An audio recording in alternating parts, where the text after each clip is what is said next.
1 থেকে 49 পর্যন্ত ক্রমিক সংখ্যাগুলোর গড় কত? প্রশ্নটি বেশ কয়েকটি চাকরি পরীক্ষায় এসেছে, সুতরাং আমরা এই ধরনের প্রশ্নগুলো একটা শর্টকাট সূত্রের মাধ্যমে সমাধান করব। সেটা হচ্ছে নির্ণয় গড় সমান প্রথম সংখ্যা যোগ শেষ সংখ্যা ভাগ 2। তো আমরা এখানে প্রথম সংখ্যা দেওয়া আছে কত?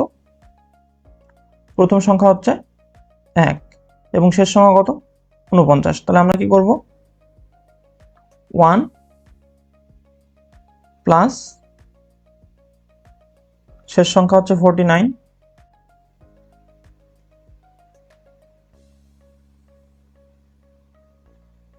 ডিভাইডেড বাই কত?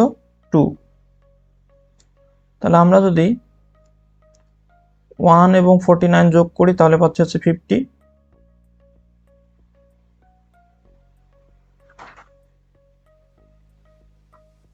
ভাগ হচ্ছে 2। তাহলে আমরা 50কে 2 দ্বারা ভাগ করলে অ্যান্সার পাচ্ছি হচ্ছে 25। অর্থাৎ নির্ণয় গড় হচ্ছে 25। তাহলে আমাদের অ্যান্সার হবে কত? 25। অনুরূপ আরও একটি প্রশ্ন লক্ষ্য করি, 1 থেকে 25 পর্যন্ত ক্রমিক সংখ্যার গড় কত? এই প্রশ্নটিও বেশ কয়েকটি চাকরি পরীক্ষায় এসেছে। তো এটাও আমরা কি অনুরূপ পদ্ধতিতে সলভ করব। নির্ণয় গড় সমান প্রথম সংখ্যা যোগ শেষ সংখ্যা ভাগ 2। তো এখানে প্রথম সংখ্যা হচ্ছে 1, শেষ সংখ্যা হচ্ছে 25। তাহলে যদি আমরা মানগুলো বসিয়ে ক্যালকুলেশন করি তাহলে আমাদের অ্যান্সারটা চলে আসবে।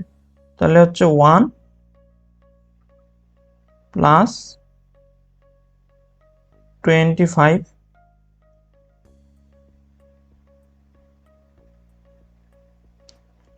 ভাগ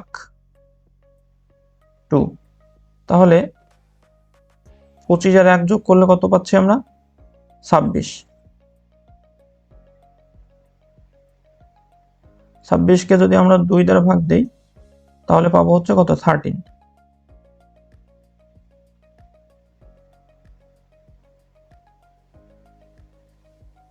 তাহলে আমাদের অ্যান্সার হবে কত? ঘ।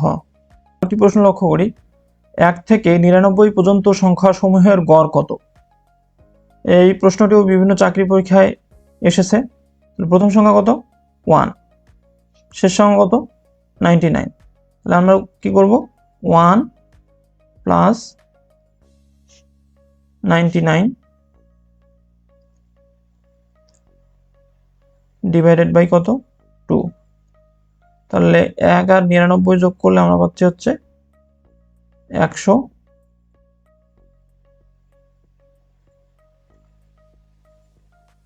ভাগ হচ্ছে 2। তাহলে আমরা যদি 100কে 2 দ্বারা ভাগ দিই তাহলে পাবো হচ্ছে 50।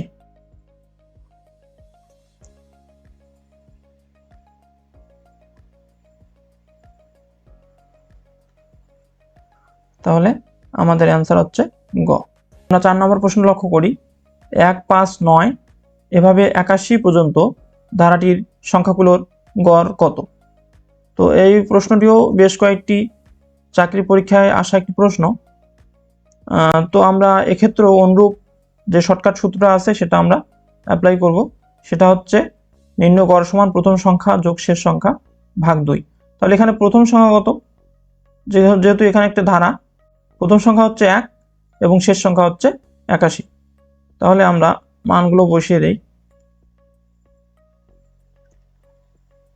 1 প্লাস 81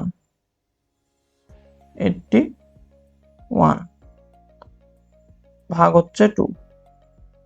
তাহলে আমরা 81 এবং 1 যোগ করলে হচ্ছে 82। 82কে আমরা যদি 2 দ্বারা ভাগ দেই তাহলে পাবো হচ্ছে 41। তাহলে আমাদের অ্যান্সার হবে ক। তো এই ধরনের প্রশ্নগুলো কিন্তু আমরা খুব সহজেই জাস্ট 5 সেকেন্ডেই সমাধান করতে পারি। তো ভিডিওটি ভালো লাগলে অবশ্যই ভিডিওটি লাইক করবেন, কমেন্ট করবেন এবং চ্যানেল নতুন হলে অবশ্যই চ্যানেলটি সাবস্ক্রাইব করবেন এবং আমাদের চ্যানেলের সঙ্গে থাকবেন।